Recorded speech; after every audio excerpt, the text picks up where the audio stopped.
Boa tarde, meu nome é Edilene Bezerra Pajeú, o movimento indígena me conhece como Pretinha Trucar. Eu sou membro da Comissão de Professores Indígenas de Pernambuco, a COPIP. Também faço parte da AUPIT, da Organização de Professores Indígenas Trucar, uma organização interna. E atualmente estou como vereadora representando o povo Trucar na Câmara Municipal no município de Cabrobó. Aqui no Povo Trucar, nós somos organizados, nós temos nossa organização social. A organização ela tem 2 caciques, 2 pajé, nós temos 25 aldeias, em cada aldeia dessas tem uma liderança, são essas lideranças que acompanham o processo de luta, de demarcação de terras indígenas juntamente com o cacique, pajé. Então, o cacique é uma liderança política que atua politicamente na defesa dos direitos dos povos indígenas. O pajé tem um trabalho mais voltado com a ciência do povo Trucar. E junto com essa organização social, nós temos conselho de saúde, conselho de professores, conselho de jovens, de mulheres, né? E todos eles juntos compõem essa organização social que defende todo o trabalho e o direito dos povos indígenas e do povo Trucar, né? Aqui no nosso município, diante do poder do Estado e na instância federal também. E a nossa maior luta, né, dos povos indígenas no Brasil e também do povo Trucar é a luta pela terra, porque a gente compreende que se os indígenas não tiverem com suas terras na mão, não tem como desenvolver nenhum projeto, porque é a partir da terra que a gente consegue organizar a educação, consegue organizar a saúde, consegue organizar todas as bandeiras de luta, né, que os povos indígenas almejam, né? Então, é através das terras regularizadas que a gente consegue vencer todas essas batalhas. Então, o maior desafio dos povos indígenas é essa questão territorial. Então, nós, povo Trucar, nós passamos aqui na Ilha da Assunção, que tem 6.200 hectares de terra, nós passamos por a vivência de 4 retomadas. Retomadas é a gente reconquistando o território de volta. E estamos vivenciando a 5ª retomada, que fica ali no Pernambuco, e a gente já tem por volta de 8, 9 anos que nós estamos em processo, vivendo a 5ª retomada de luta pela terra do povo Trucar. E das diversas batalhas que a gente já teve nessas retomadas, essa retomada do Pernambuco é uma retomada que tem um contexto diferente, porque a nossa luta lá não é com os poceiros, fazendeiros da terra, a nossa luta lá é com o governo federal, por conta da transposição das águas do São Francisco. Então, um dos eixos, ele sai exatamente do nosso território, né? Ali onde nós estamos em Pernambuco. E nós somos contra essa transposição, não pelo que a mídia mostra, que a gente é egoísta, não quer doar a terra, mas por uma questão de sobrevivência física, sobrevivência espiritual também. O Rio São Francisco, ele tem uma ligação muito forte com o povo Trucar. Parte dos nossos encantados, dos nossos encantos estão nas águas do Rio São Francisco. Então, acreditamos que muita coisa já mudou no povo Trucar, algumas forças espirituais por conta da diversidade de barragens que houveram, né, no São Francisco. Tanto a barragem de Sobradinho como a barragem de Paulo Afonso, ela afetou diretamente a cultura do povo Trucar. E a transposição, ela vai afetar ainda mais. O rio, por sua vez, ele não tem condição de doar água nas condições que ele se encontra, né? Todos podem presenciar como o rio está cada vez mais estreitando. Então, com esse projeto de transposição que vai ter que retirar uma quantidade muito elevada de água, então a gente pode ver no futuro o Rio São Francisco virando valeta, né? E isso tem nos afetado de forma direta, né? Então, hoje a gente se posiciona nessa condição de contra a transposição, apesar dele estar, né, num andamento bem elevado, mas por isso, porque ele vai afetar as forças de ligação espiritual que tem o povo Trucar com as águas do São Francisco. E Eu acho que com o passar do tempo a gente vai conseguir provar para a sociedade que os mais velhos, o que os mais velhos da nossa aldeia costumam falar, né? Mas outra coisa é que eles costumam dizer que a transposição ela vai ter começo, mas ela não vai ter fim. Então o povo trucar também acredita nisso, né? As orientações dos mais velhos, porque é uma obra que tem muito recurso financeiro. Então a gente já escuta a mídia falar que parte do dinheiro foi desviado, né, dos eixos da transposição. Então isso pode no futuro, na verdade, comprovar que essa obra não vai finalizar por conta de todos esses desvios financeiros que está acontecendo, essa roubalheira toda que está acontecendo no nosso país e que com certeza vai estar comprometendo a conclusão das obras do Rio São Francisco. E em relação à nossa convivência com o município de Cabrobó, com a população cabroboense, nós tivemos épocas em que isso foi muito difícil, né? Esse contato índio e não índio. Nós tivemos problemas sérios com a população de Cabrobó, muita reação de preconceito, principalmente na época que nós vivemos a retomada de luta pela terra. Mas hoje, na atualidade, a gente pode dizer que a gente tem uma relação passiva e amigável, né, com a sociedade Cabrobó. A sociedade Cabrobó passa hoje a ver a comunidade trucar de uma forma diferente, né, de uma forma mais um tratamento de respeito. Da mesma forma, o povo trucar já consegue olhar para Cabrobó e ver uma população mais consciente do que significa os movimentos sociais e do que significa o povo trucar no município de Cabrobó.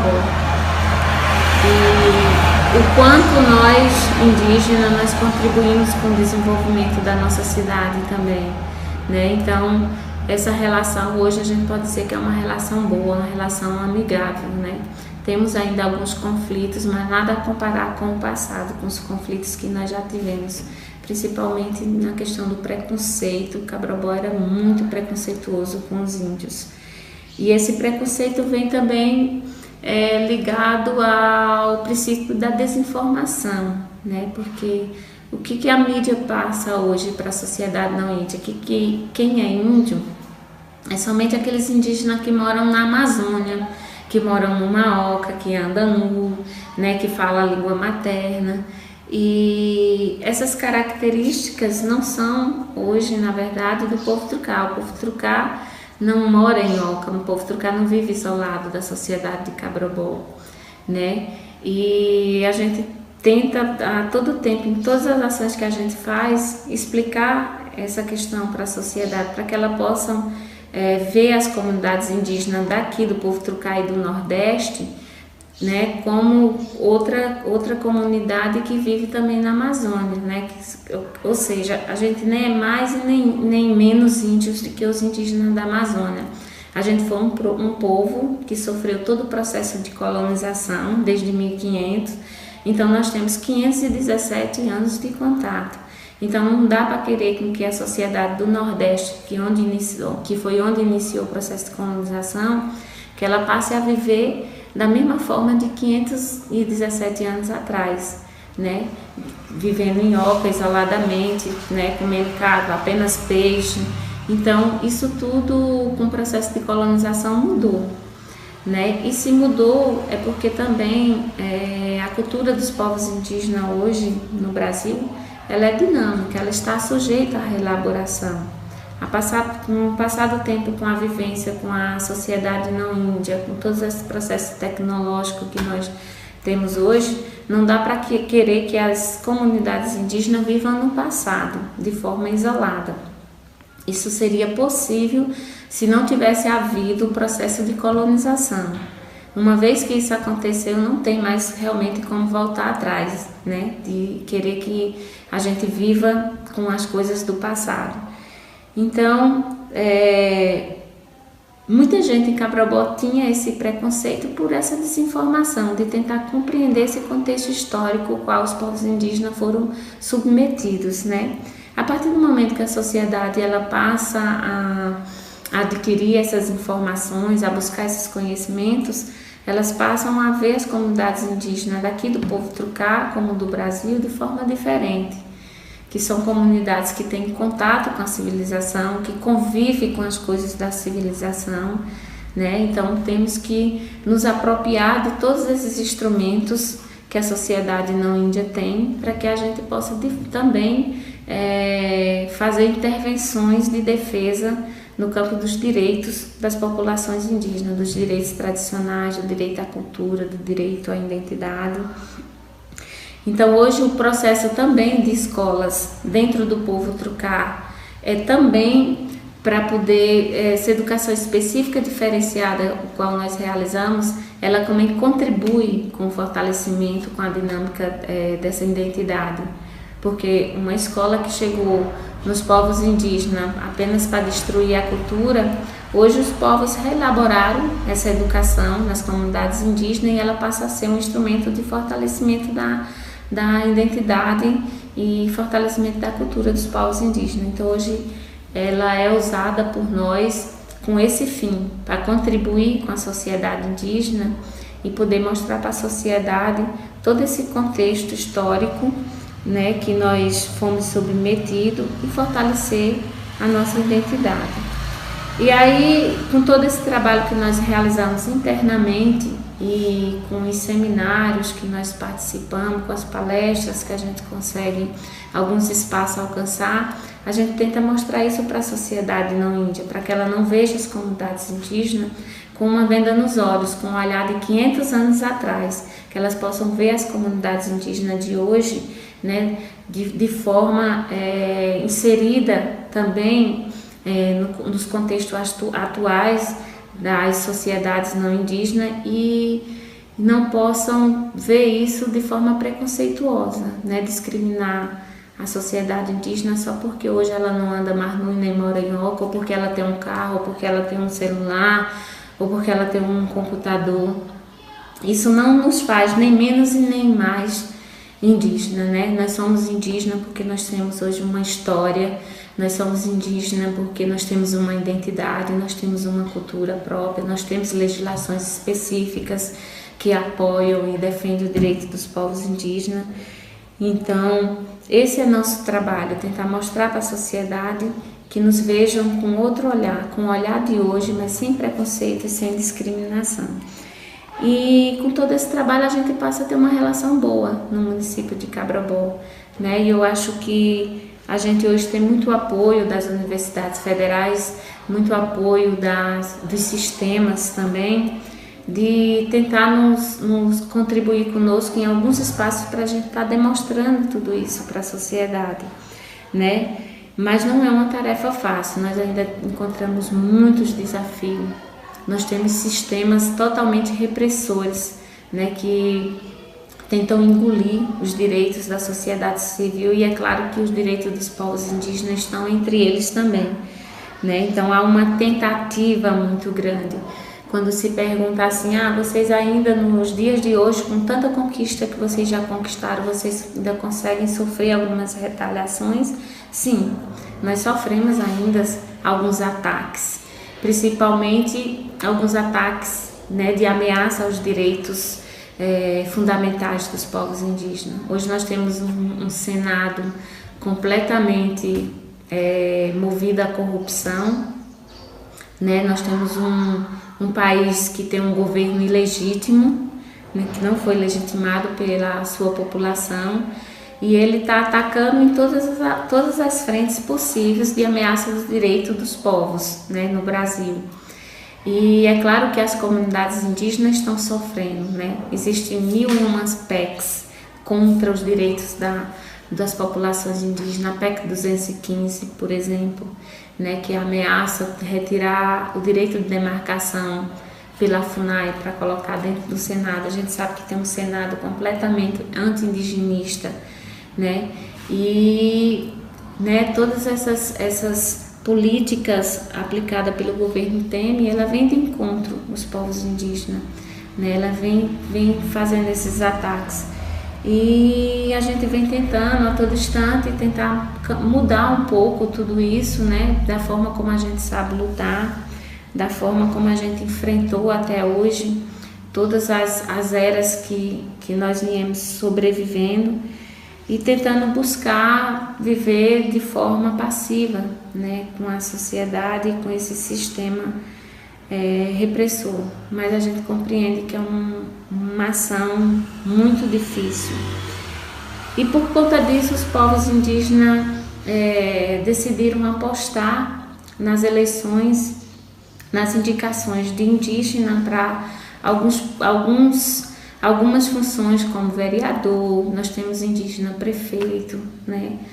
E a grande batalha é a gente tentar chegar, né, a um nível de organização onde a gente possa eleger também indígenas senadores, indígenas deputados federal, deputado estadual.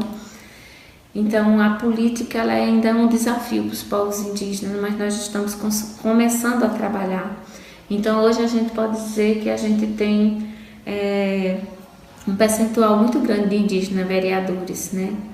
E esse exemplo o povo Trucá teve esse é o terceiro mandato que nós temos um indígena na Câmara de Vereador. Nós tivemos 2 mandatos, o cacique Neguinho como vereador, representando o povo Trucá, e atualmente nessa gestão nós temos, né, eu como vereadora representando o povo Trucá. Então nós estamos com 3 mandatos consecutivos, né, exercendo essa função. E qual a importância disso? Esse espaço é um espaço importante para que os indígenas possam alcançar. É um espaço onde se destrava algumas legislações, alguns projetos que beneficiam a sociedade.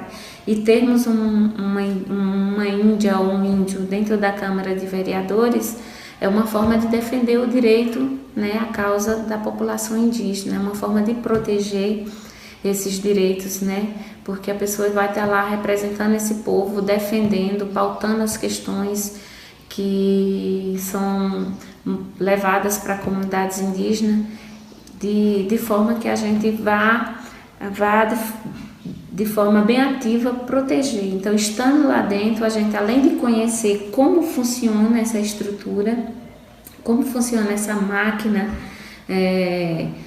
que o Brasil tem e de que forma a gente pode se organizar cada vez mais para atuar em defesa do direito dos povos indígenas. Então, estar lá dentro hoje é muito importante, ter um assento na Câmara de Vereadores é muito importante para a população indígena. E queremos avançar, né? Estamos pensando em deputados estaduais e federais e senadores, porque a situação a nível federal ela não é uma situação fácil para o movimento indígena, como está sendo fácil para a sociedade civil. Então, esses campos já foram identificados pelas populações indígenas que é importante ter indígena nesses espaços, né, para a gente continuar garantindo os direitos dos povos indígenas. E eu acho que as principais lutas, eu já falei, que é a questão da terra, né? Fora essa questão da terra, nós temos um desafio grande na educação, um desafio grande na saúde, né? Os povos indígenas são povos ligados à terra, né? Ligados ao meio ambiente. Então, existe uma violação de direitos nesse sentido, né? E a nossa grande luta é para a gente proteger esses direitos da natureza, né? Porque muita coisa da nossa cultura ela está muito forte ligada. Então, quando você destrói a mata, você termina afetando as comunidades indígenas. Quando você mexe no Rio São Francisco, você termina afetando as comunidades indígenas, né? Quando você desmata alguma área da caatinga, né, ou da vegetação, você acaba comprometendo totalmente a cultura de um povo. Então, nós temos uma relação tanto física como espiritual com a natureza. Então, proteger esse espaço, né, esse conjunto, né, podemos dizer, esse ecossistema é um desafio para a gente, é um compromisso nosso das comunidades indígenas fazer isso, né? mas muitas vezes as ameaças elas são grandiosas e aí os povos indígenas muitas vezes se sentem fragilizados, né? Todos esses bombas que vêm por aí em cima dessas populações. Mas a gente tem conseguido pautar algumas questões na área do meio ambiente, de proteção, e protegendo os nossos territórios é uma forma de proteger também o meio ambiente, né? Porque os povos indígenas conseguem lidar com a natureza, porque como eles vivem em contato, no mexer com a terra, a gente precisa da terra para sobreviver, precisa do ar para sobreviver e precisa da água. Então, proteger esses elementos, isso acaba também protegendo todo um ecossistema, né? Para a gente ter uma vida melhor. Esse é o sentido um pouco, né, da nossa luta. Então essas bandeiras de lutas elas são imensas e cada vez que a gente consegue alcançar um desafio, uma meta, né, surgem outras demandas para o povo trucar também. E como é que se dá essas relações com esses entes, com o poder federativo, com o poder estadual, com o poder municipal? Hora passivo e hora de conflitos, né? Os povos indígenas vivem tendo esses momentos com os governos. Tem momentos que a gente consegue dialogar de forma passiva, tem momentos que a gente tem que partir para cima para poder pautar os direitos que a gente quer conquistar, quer garantir para o território. Então ora é uma relação, né, calma, ora é uma relação meio tumultuada, que é preciso investir. Por diversas vezes na luta pela demarcação dos territórios indígenas, os povos têm que ir para Brasília, acampar, né, acampar os ministérios, o Ministério do Meio Ambiente, o Ministério da Integração, o Ministério da Justiça, né? E tudo isso para a gente tentar garantir o direito à demarcação dos territórios indígenas. Aqui no nosso estado de Pernambuco, ainda a gente ocupa as secretarias de educação quando as coisas não estão bem para a educação. Ou a gente vai para a Secretaria de Educação na capital Recife, ou a gente vai para as gerências regionais a ocupar, a gente chama de ocupação, que é uma forma de chamar a atenção do governo estadual. Olha, presta atenção que está faltando merenda nas escolas indígenas, está faltando material pedagógico nas escolas indígenas, os transportes estão parados, né? Então, toda vez que a gente faz esse tipo de movimento é porque a situação, a relação, o diálogo não foi possível. Então, a gente toma essa iniciativa de acampar as instâncias, as instituições para chamar a atenção do governo e para que ele possa de fato resolver aquela situação que não está bem resolvida. Isso acontece também com a saúde. Com a saúde também existem essas ocupações, né? E esses pedidos de reuniões, de conferências, de seminários são exatamente para a gente tentar eliminar aquilo que as comunidades indígenas estão precisando, né?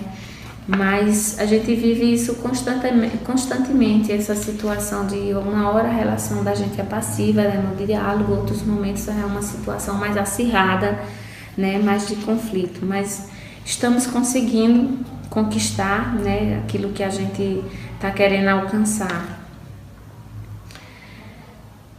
E eu acho que por fim, né, se eu esqueci de alguma coisa, eu acho que o sentido da nossa vivência dos povos indígenas é viver em bandeiras de luta, né?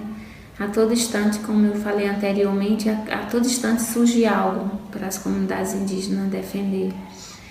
E por último, eu queria encerrar assim, que as lideranças indígenas das comunidades indígenas, elas são muito perseguidas, elas são criminalizadas por conta do processo de luta pela terra. Nós temos várias lideranças aqui no povo, exemplo do cacique Neguinho, que responde processo judicial porque enfrentou a retomada de luta pela terra e foi enquadrado nesses artigos aí da legislação brasileira como muitos indígenas como formação de quadrilha, como se lutar pelo direito à terra, expulsar o não índio do território fosse algum crime, né? Quando no passado nós indígenas fomos expulsos sem direito a nada dos territórios. E sempre no processo de retomada, a gente sempre tem um cuidado de dialogar com a FUNAI e com o governo federal, de que as pessoas que se apoderaram dos territórios indígenas, que eles possam sair, mas possam receber suas indenizações. Enquanto no passado nós fomos expulsos de forma injusta, sem nada, saímos sem direito a nada. E hoje a gente tem esse cuidado, né? Mas por conta desse processo da luta pela terra, nós respondemos vários processos na justiça. Estamos lá como pessoas, como bandidos, né? Formações de quadrilha, e isso não é verdade. A luta pela terra é para garantir a sobrevivência da comunidade indígena, para garantir a continuidade da cultura, né, do povo trucá. Então, nenhum momento, mas a justiça, às vezes, ela faz uma interpretação e ela transforma a ação do movimento indígena em ação criminosa. E por isso muitas lideranças têm que responder como criminoso, né, na nossa justiça.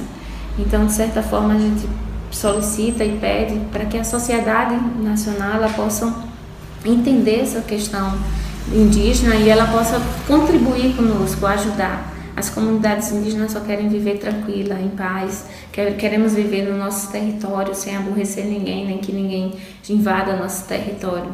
Então é só isso que a gente quer garantir o direito das crianças que serão futuras lideranças, que elas possam poder contar a sua história e viver sua identidade livremente, de praticar seus rituais livremente, né? Então, o nosso pedido para a nossa sociedade é que possa entender todas essas questões que os indígenas passaram no nosso país, para que elas possam, de fato, ter condição de nos ajudar e contribuir conosco também. Então, eu acho que, não sei se eu esqueci alguma coisa, agradeço também pela oportunidade de poder compartilhar todas essas coisas, né? E para onde essa entrevista for, espero que ela possa contribuir com toda essa sociedade aí. E uma boa tarde, muito obrigada. Meu nome é Antônia, eu sou professora do povo trucá. O povo trucá fica localizado na Ilha da Assunção, a aproximadamente 540 quilômetros da cidade do Recife.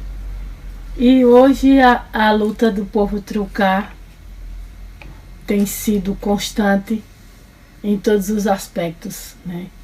De suma importância, assim. E a gente tem um temor muito grande a Deus e pede forças a Ele todos os dias para recomeçar a nossa luta. Nossa relação com o divino, ela se dá através da nossa religião, que é a religião indígena, né? Nós praticamos nossa religião através do ritual sagrado do Toré, que é dançado às quartas e sábados. Então, o Toré para nós significa um momento de reflexão sobre a nossa vida religiosa. Então, é de fundamental importância a nossa dança no ritual sagrado do Toré. Qual a importância do meio ambiente e do Rio São Francisco para o povo trucá? O meio ambiente, ele tem muito a ver com o nosso bem-estar. Então é preciso que a gente possa todos os dias estar conseguindo ter um espaço prazeroso, que a gente consiga todos os dias acabar com essas queimadas que estão acabando com o território, acabar com essas formas de destruição da terra. E a nossa relação, assim, o Rio São Francisco, ele tem uma importância muito grande na nossa vida, na vida e na história do povo trucá, porque o Rio São Francisco, ele é histórico, né? O Rio São Francisco tem seus segredos, o Rio São Francisco tem seus mistérios, que está de acordo com a história do povo trucá. Então o rio para nós é muito importante. E essa transposição, ela veio de forma assim que assustou o povo trucá, porque nós vivemos da agricultura, e com essa transposição a gente sentiu uma grande mudança nas águas do Velho Chico, né? Porque necessita do assoreamento, da revitalização, e nada disso foi feito. E a tendência do Rio São Francisco estar aí secando, né? Então, se o Rio São Francisco secar, vai morrer toda uma história do povo trucar, porque a nossa história ela está fundamentada no Rio São Francisco. Então a transposição só trouxe percas e prejuízo para todo o povo trucar e ribeirinhos. Qual a relação da FUNAI com o índio trucar? Ele apoia, ele dá incentivos em relação a isso, à terra, ao meio ambiente, à Ilha da Assunção? Bem, a FUNAI tem seu papel de representar e contribuir com o povo trucar, principalmente nos territórios, né? Nós estamos na 5ª retomada, né? E a FUNAI tem por obrigação de estar junto acompanhando todo o processo de retomada dos povos, né? E hoje, né, dia 15 de agosto, nós tivemos a presença dos peritos que vieram fazer um levantamento na retomada, né? A retomada é um espaço onde a gente fortalece a nossa luta. Nós entendemos que a retomada também é um espaço de aprendizagem. Hoje nós fomos para esse espaço juntamente com os estudantes, os professores, as merendeiras, a comunidade, para fazer esse movimento e fazer força e para que a gente consiga, de fato, trazer mais responsabilidade para a FUNAI no seu papel, que é de assessorar e apoiar os povos indígenas nas suas respectivas retomadas.